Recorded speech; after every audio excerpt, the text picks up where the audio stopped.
Welcome to the melting room, where we tend to run on. You can say that again.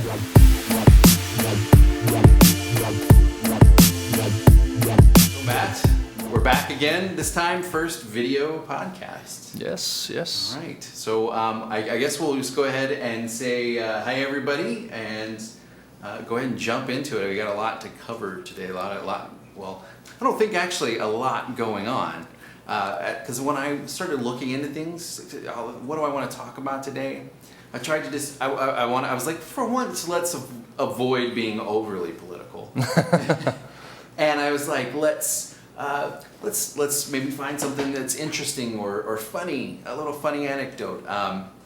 Which I think you were able to find a few things, but just it was all about the Supreme Court this week and their decision today. Monumental decision on same-sex marriage has been basically federally condoned, I would say. Yeah, I mean, things are changing quickly in the States, here in the U.S. Yes. Between gay marriage and the legalization of marijuana, I mean, those are two things that have kind of just rocketed straight up, together, Right. really. Gay marriage has kind of jumped a little ahead with this achievement federally. And at some point now, all the states have to kind of fall in line, I think. Well, yeah, I mean, I think that the ones that aren't... There's going to be some holdouts. I'm sure. I don't think we're going to see this turnover as quickly as the pulling down of the Confederate flag. But I do think it's a clear statement that it should be a non-issue anymore, and I say that with giving it all the weight that just like equal rights or racism, the issues we have with racism in this country, we're going to still have issues with homophobia, absolutely, or hate crimes and things like that. But at least it takes us to the next level. Just acceptance. I mean, let people. This is what has always driven me crazy about the whole gay marriage thing, is the simple fact that devout, especially religious heterosexuals, are always terrified of the sanctity of marriage being brought down. So my whole concept behind this is, on a humorous note, every person I know that's in a marriage pretty much, I think, would be happier were they not in a marriage. So my point is, gay people should have a right to be miserable just the same as heterosexuals, is my first thought. But, I think that, this is going to be something that's it's needed to happen. And, there's so many people in this world. It's so hard to find someone that you really relate to. Who am I, or who is anyone to judge or tell someone else that they have to limit their options? Or, maybe through a result of this, we'll have more people that are happy and less trolling on online dating scenes, and I don't know. Well, I mean, I think you hit it on the nail there, that it's something that people have to accept, and it's something that is going to change the way people think, Sure. I think. And you're right. There's a lot of married people who kind of wish they didn't have to be married anymore. So welcome to the club, gay people. I think it's awesome you're here, and I say that in all sincerity, but you might regret it. Yeah. Well, I think marriage in itself is somewhat of an archaic institution. Indeed. So it's, that goes back to what? Ownership and land rights. You were marrying off your daughter, and it seems just the whole concept of your cells in your body rejuvenating every 7 years.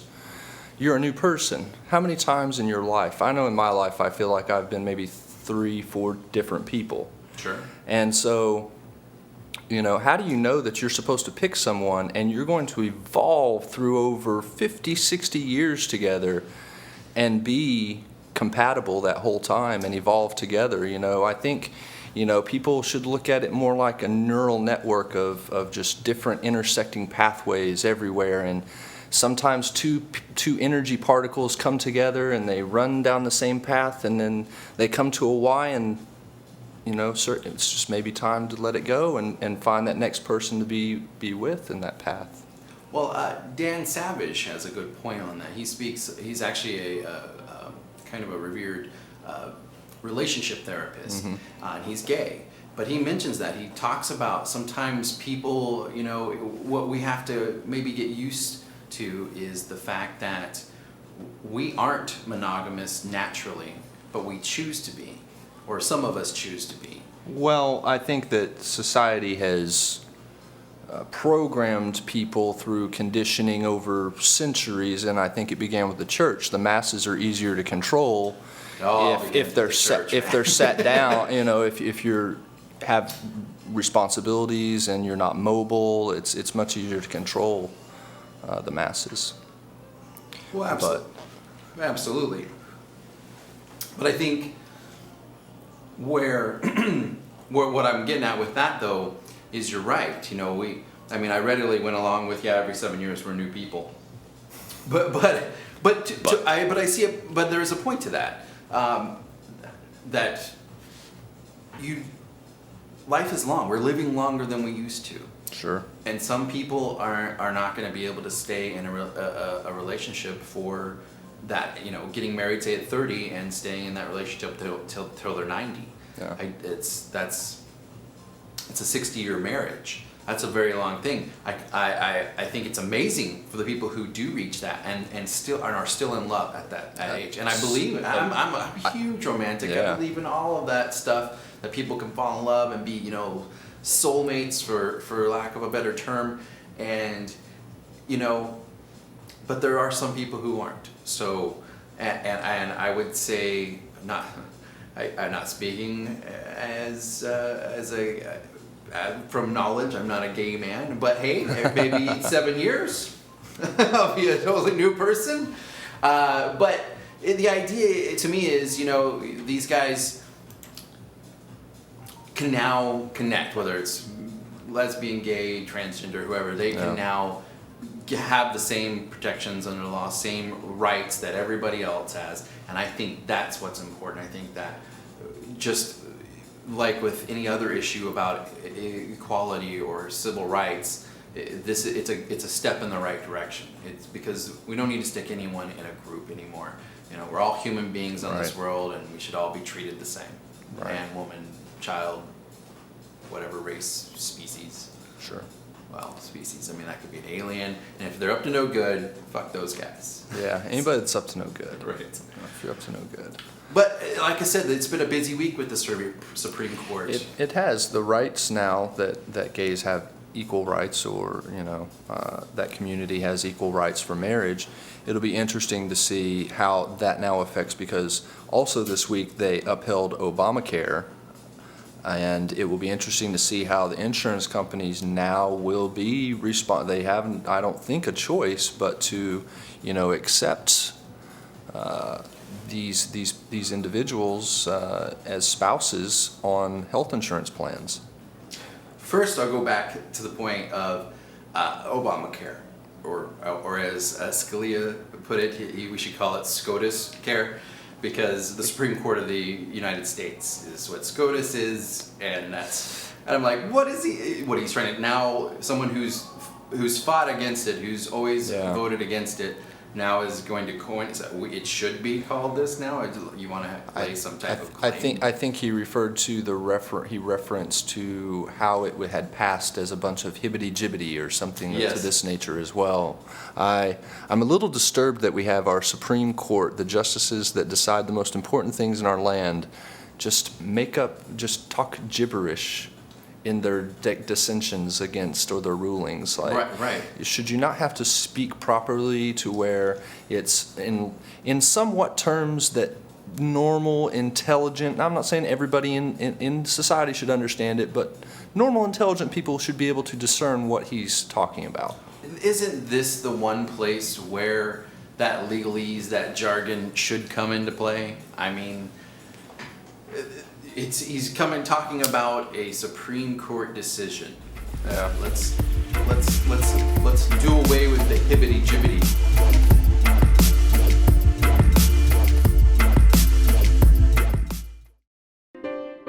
Who's going to win this battle of the lumberjacks? That's coming up next.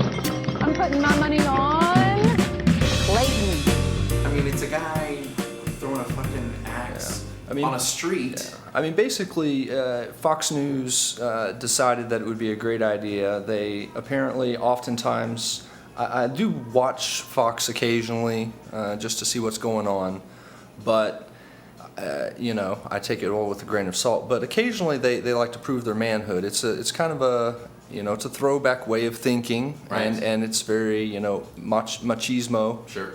So Fox is all about. they decided to bring on and they had some of the world champion, axe cutters and Yes. throwers and these people that do this for a living that are in competition for it. Which that stuff is quite impressive too. It to is. See them do that, It you know. is. And they had them do it, and everything was fine. And then they decided that it would be a good idea to let the hosts try this. So they Sure, I mean, did. that's typical, variety show. Sure.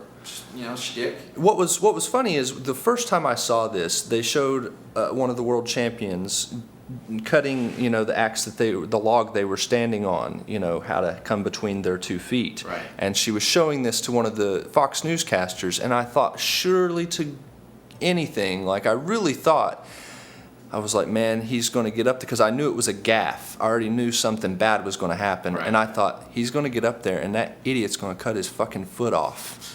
Or a toe or something, you know? But no, it was it wasn't, I don't know if it was worse or not, actually. Well, it was what dumbfounded me, because the guy throws the axe and it just goes zinging past, and then he's oh geez, what happened? And he just stands there. First of all, but then I think, where was the forethought in this?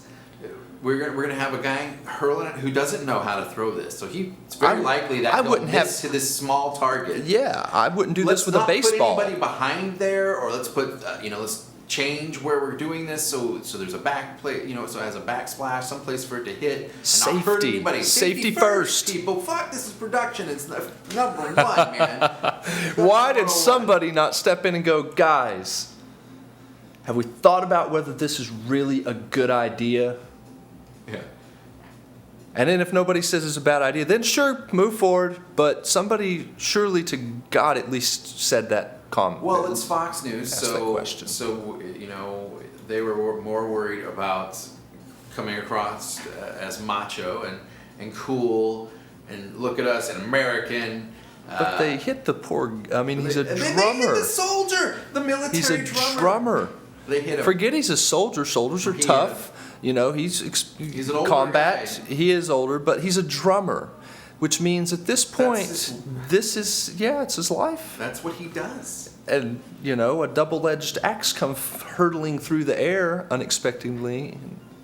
Thank you, Fox News. It's a little discerning. Not only you give me something to laugh at, you also are trying to maim soldiers, the ones you pretend to look up to and respect and support so much.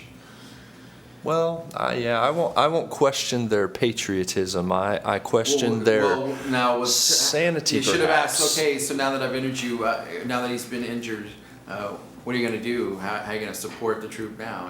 Where do you go now after he's served? And they, I don't know. They very too much about maybe they'll give him a job holding a boom mic. Production team at Fox. that. Yeah, exactly. Maybe. Yeah, so also this week we had ruling on the Boston bomber was sentenced. Yes. This week, another not by the Supreme Court, but another big ruling that made some news. I even heard a few comparisons that were, saying how it is a different standard for someone who commits an atrocity that has an Islamic tie, such as this person, where, for example, people are more harsh and they feel like, yes, give him the death penalty, has been a little more of the prevalent feeling, I think. And as opposed to the coverage of the kid, or actually I'm not going to call him a kid, the man in South Carolina that gunned down all the people in the church, who, the people, the coverage has even shown the outpouring of love and forgiveness from the victims' relatives and friends. The difference between someone that comes a terrorist nonetheless, but Right. from inside and from outside the borders of this country, how they're treated a little different. And the circumstances are different as well, though. Well, I mean, directly on that, you can. There's a lot of emotion that's going to drive that sentence, Yeah. and deservedly so. It was tragic. There was a lot of people that were hurt, but you don't see those type of verdicts. You don't see that type of overall kill 'em mentality across the board. I know that guy's name. I'm not gonna fucking say it. 'Cause Right. Fuck him. But just like him, it's. I lost my train of thought because I got so mad about that guy. They're both assholes. They're both assholes, yes, to agree, but the sentiment's not the same. No, yeah. You're right, because this guy was an Islamic terrorist versus a racist terrorist. I think the racist guy is even worse because that seemed to be a little bit more rampant lately. But I think the bigger question, the bigger thought that we should be talking about is, should we be putting people to death in the first place? Yeah. I wanted to have a humorous conversation, so let's. So we've decided to talk about the death penalty. It's to me, I've always been a proponent for it. Always had been a proponent for it. Yeah. And then it just kind of occurred to me. I'm like, we're just killing somebody. We're giving the government to take life. Sure. Giving them permission to take life, and I don't know if I'm down with that. I don't think that they always have my best interests in mind. So I don't want to be on the receiving end of that, or anyone I know, or it's just a power I don't think they should have. I agree with what you say, but at the same time, there are people that are, in this world that do things, and for, like either one of these individuals, personally, I think they have forfeited the right to live on this earth with the rest of us. You can never release them back out into the world, I agree. and I don't agree. want to pay to upkeep them. Now, I know that another argument against the death penalty is how expensive it is. So again, I'm going to go back to how let's make it cheaper to kill people. Let's profit off of it. In fact, we profit off of putting people in prison. Right. Why can't we profit off of having people executed? I don't care if we hang them in the center of the city again, or we go to firing squads. Bullets are pretty cheap, or however you want to do it, but do it cheaper. Have them fight each other. Have the states send everyone from their death row to a battle royale, like gladiator tournament, once a year or once every 4 years, and we weed them out, and there's one survivor, and then we build back up for a few years, and then it happens again, and it's a huge payday. I want to see that show. You see, but what does that say about us, man? That we want to see that show. Well, I don't want to necessarily personally see it, but Come I on. know people do. It would be sponsored. It would be the biggest thing in the world. It'd have ring girls and Yeah. and race cars and monster trucks. It would be amazing.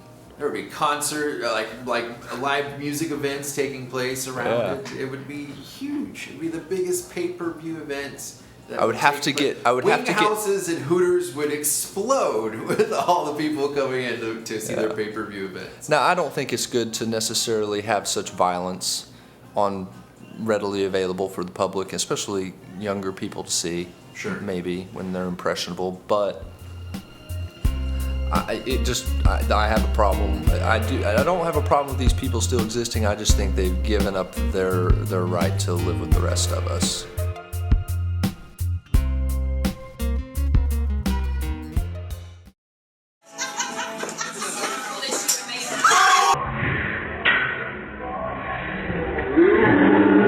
So we hope you liked that video of a guy getting his nose sliced off in a stupid drunken hot dog trick. Yeah. Dumbasses. People prove their stupidity every day on the internet. Yeah. And we're in an age now where it all Thank gets God. videotaped.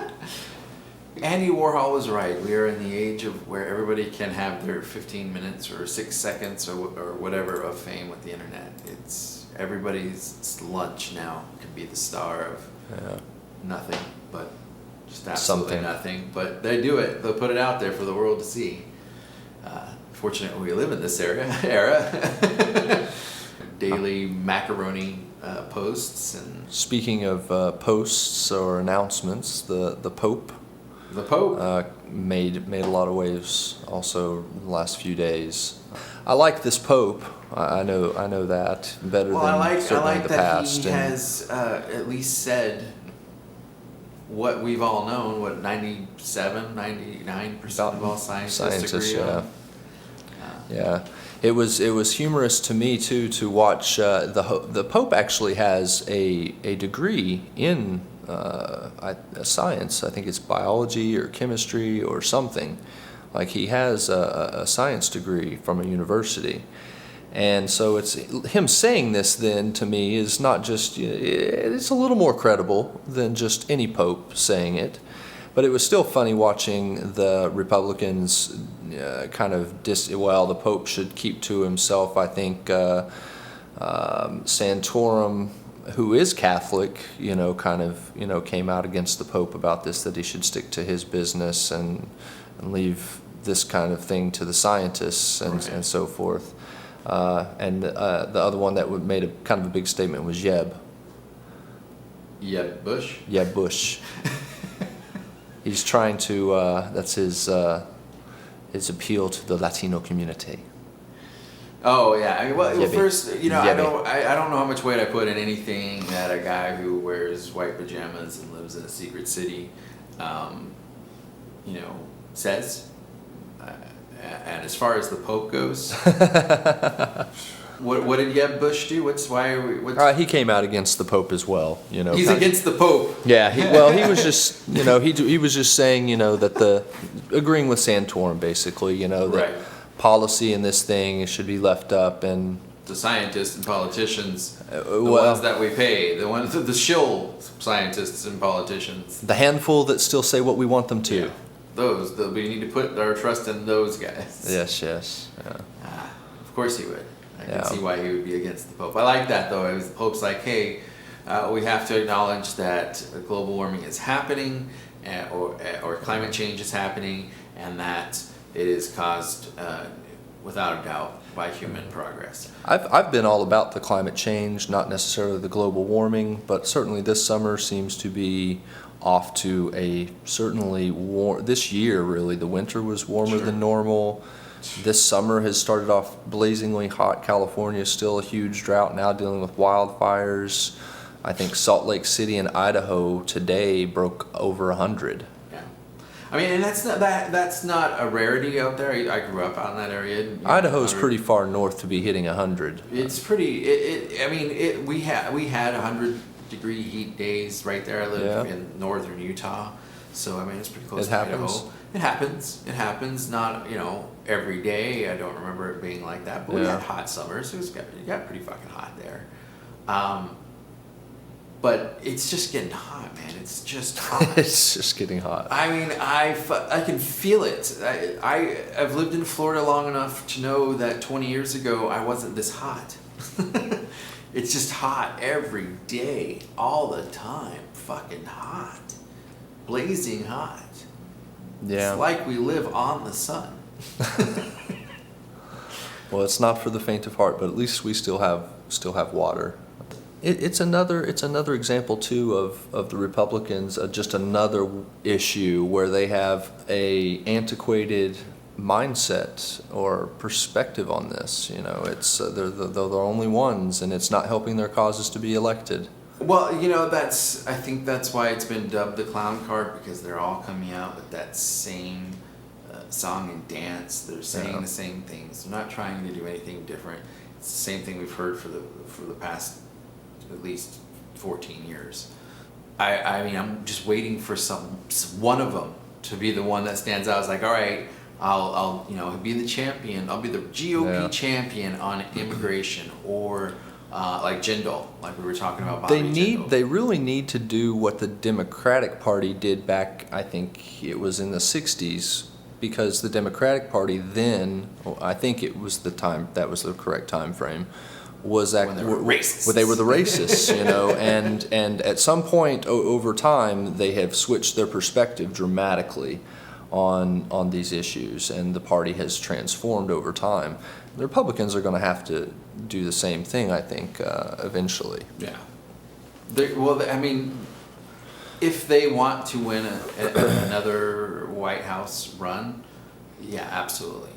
There's no way I think anyone on the Republican side right now can win against Hillary, and definitely not against Bernie Sanders. I'm his champion all the way, or he's mine, however you want to put it. Sure. But he's bringing that conversation out. Hillary Clinton is starting to sound like Elizabeth Warren now. I think those are all just things that she's saying, though, of course, for the election. It's just what she's saying, but at least the sentiment is in the air. You know, people are talking about it. People at least are hearing it now. Yes. That's out of the corner. You know, it's been moved out of the corner a little bit. I sat there and read about the TPP and fast track for 2 years before I heard it mentioned in anything mainstream, before people were started to talk about it. And isn't that a weird name? It's fast track. It's like fast track. You know, it's almost like a race car rally. You know, fast track, fast track, fast track. 100 miles of oil and hell.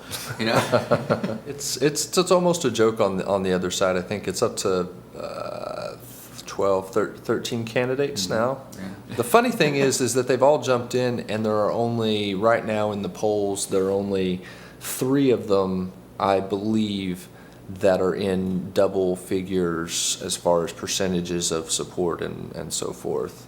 So there's really only, then there's like 4.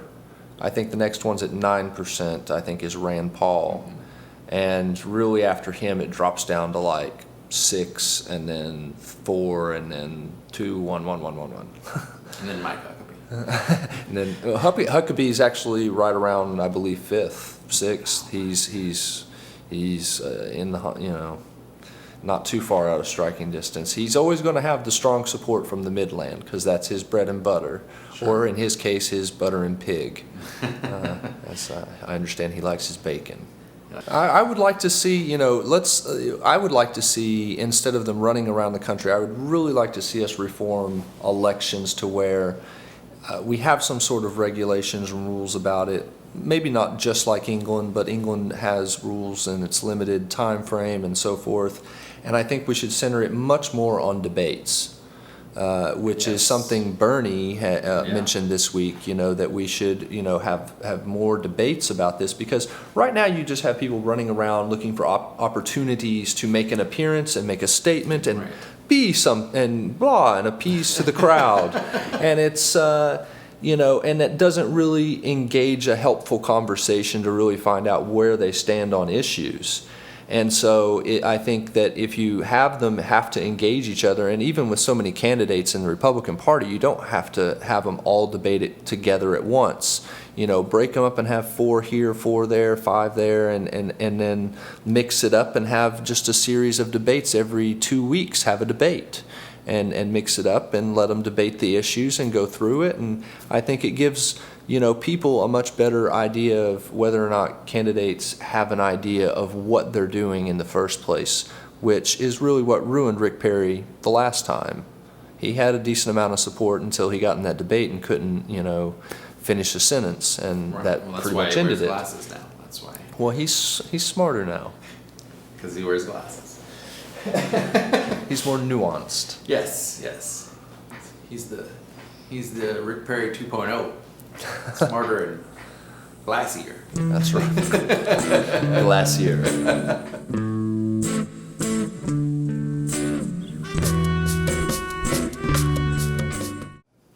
So welcome back. Welcome back to the melting room. For this last segment, we're going to talk about the $10 bill. Dollar bill, y'all. So we're going to have a female face Yeah. on the front of our $10 bill soon, Yeah. or eventually. Yeah, it's going to take a while. Apparently, though, there's some debate. They still want to have a man on it somewhere, is what I understand. Can't let a woman carry be her on own whole bill. Yeah, her whole bill by herself. Yeah. Gotta have because behind every strong woman is. It'll be interesting to see who they $10 bill. choose. There were a lot of interesting suggestions I've seen in the news the last few days. Everything from Sacagawea to Princess Diane, who isn't even American. So I don't know what they'll end up doing with it. But also it was on John Oliver. Was it Harriet Tubbs? Tubbs, yeah, exactly. Harriet Tubman. Exactly. Who could it be? Who would they put? Who would be the perfect person to put on the $10 bill? Perfect female person. I don't know. Amelia Earhart. She was also, I heard her name mentioned. Yes. I don't know. I think it should be, it's always been presidents, right? With the exception of, Benjamin Franklin. Franklin. So it's always been a founding father or a president. Right. So, I mean, I would like to see it stay in that realm of an official person, I don't. Roosevelt. I'm not, who knows, maybe, I don't know. I'm just saying, I don't know if I want to open it up for Amelia Earhart, because maybe that also opens it up for Beyonce. Yeah, but wouldn't it be kind of cool if it was somebody cool? Maybe not Beyonce, but Ella Fitzgerald. That would be cool. I would like to have money with Ella Fitzgerald on it, actually. That'd be Grab dope. my $10 bill. Yeah, that'd be dope. Ella Fitzgerald. I'll grab my $50 bill with Jay-Z on it. Yeah, I like this. I like that. Yeah, it's also interesting that they've chosen to replace, of course, it's the cycle. I think they reprint them, and they're deciding to make this change on the $10 bill because it's the $10 bill's turn to be revised for counterfeiting reasons. And that's why they're choosing to do this on the 10. But it's interesting because the 10, my very first thought when I heard this was, isn't the guy on the 10 the one who started the U.S. Treasury? Like, he set up the entire everything for. Who's on the $10 bill? It's who is on it? Hamilton. Alexander Hamilton. Never forget him. Yes. Hamilton. Right. It's Hamilton. So, and then on the 20, interestingly enough, a larger currency. I can't understand why you have Hamilton on such a one of the smaller currencies. I won't say it's such a small currency, but it's one of the smaller ones. You have him on a lower one, and you have Andrew. Is it Jackson? Andrew I Jackson think on the that's on the 20. A man who wasn't fond of cash or paperbacks. He believed silver and gold was the only true currency, and Indian scalps. You're right. Slaves probably too. Slaves probably as well. Yes, that would be currency to him. Right. Not somebody maybe that we should have on our money of our choices from our presidents already. Maybe not somebody we should have on our money. I realize it's the time to revise the 10, but maybe we should just revise the 20 while we're at it, since we're in such a making up for previous bad decisions. Right, and it's not like the elite will care or the banks will care anyway, because they don't want us to have cash anymore in the first place. No. So they're getting ready to take that all away from us and make us behave like good Orwellian drones. So it's a computer chip in your wrist and That's you're right. done. Or you're set, whatever, however you want to look at it. Yeah, wherever it might be, your eye. I always kind of thought that was just crazy in all the science fiction movies. That was always the new device was the eye. It will it'll scan your eye to see who you are. I'm like, that's fucking invasive, man. It's my eye. I feel this way too, won't it? I've always worried about the retina scan, affecting the eye somehow. Right. Truly affecting the eye, because it is, a laser going right across. Exactly. It is touching it technically. Right. Maybe do my ear. My ear. My ear, my fingerprint, Fingerprint, hair piece, something. Well, I'm just thinking, no, ear would be worse if it was in a science fiction film. It'd probably be something that goes in your ear. In your ear. Oh, that's brain samples. Oh, fuck. That sounds All awful. right, let's go back to the eye. We'll do the eye. Yeah. What about a mouth swab? Here, about if invasive. you really are that concerned, I will pee in a cup for you. Exactly. But you have to hold the cup while I pee. That's the rule. That's right. It's got to be a cup holder, a pee cup holder. Yes, that could be a job. I'm a job creator. Take that, Donald Trump. I can create jobs too. And we're not even running for president. That's right. Pee holder. I'm gonna have a pee holder bit. Well, I've got to create the industry for this though first. I don't know, What? Bernie Sanders' youth jobs bill might trump the pee holder. I hope so. I hope Again, so. it's not a job that I would do, but I'm sure someone. Someone would. I know people that are qualified for this and only this. Pee holding cup? Yes. Cup pee holder? Pee Yes. holder? They're really not capable or qualified for much more, probably. So I'm sure there are several of those. maybe we out could there. give this to minor offense, people in prison. Like this could be their work release jobs, to repatriate into society. As long as we pay them a fair wage. Yes. But it has Right. to be paid in change that rains down. That's right, truly- folks. Here on that's Melting Room, truly- Oh, wow. That's truly trickle-down economics. Yes. Yes, that is the worst form of trickle-down economics. It's the most perfectly truthful form of trickle-down economics. I will say that. The Melting Room, brought to you by The Melting Room. Because we don't have real sponsors.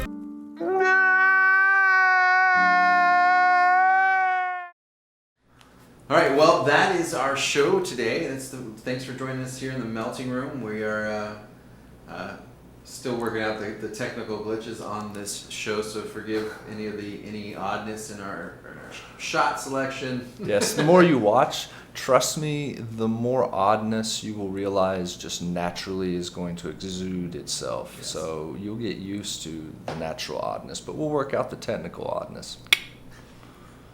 We can fix one of them. Yes, the other is just innate, and we're That should be Cursed. why you're tuning in. Probably is the oddness. That's the fun part, right? yeah.